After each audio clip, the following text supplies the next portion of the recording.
কে বলেছে আমাদের বাঙালিরা পারে না? শুধু কি চাইনারাই পারে?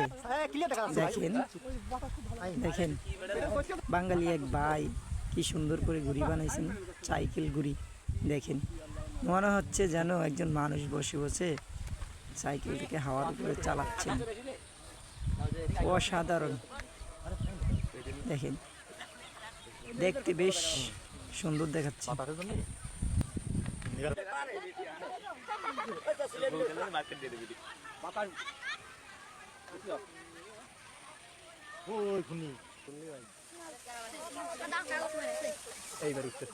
বেশি বাতাস এই ঘূর্ণি